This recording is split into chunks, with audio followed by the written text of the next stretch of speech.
Breaking news po tayo mga kababayan. Nag-consider ito si Senator Cayetano sa hinaba-haba din ng posisyon. Hindi rin tumagal.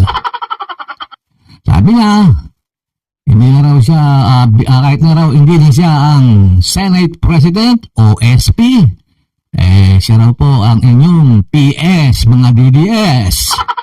O PS, public servant daw. Talagang yung pagiging SP, ayaw bitawan, ginawa na lang PS.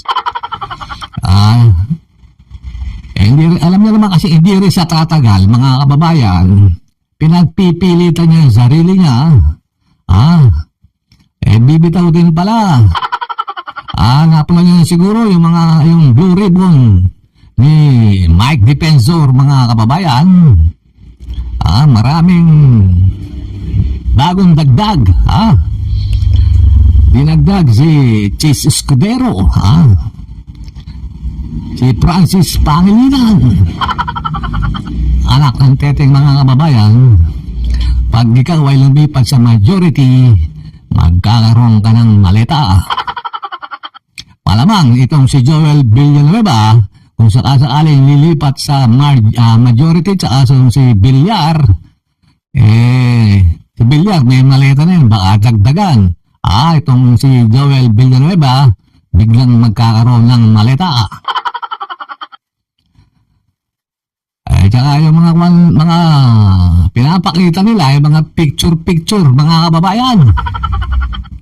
Walang malinaw. Yung mga video, walang wenta. Isipin mo naman, pati si Sharon Cuneta at si Kiko Pangilinan nasama, Nagpa-picture lang doon sa Marawi yung mga staff ni Saldico, nadamay na. Alam nyo, mga kababayan, pagkatapos po nung blue ribbon ni Mike Defensor, naglabasan na itong mga emote. Bumangat agad gusto mo si Margoleta.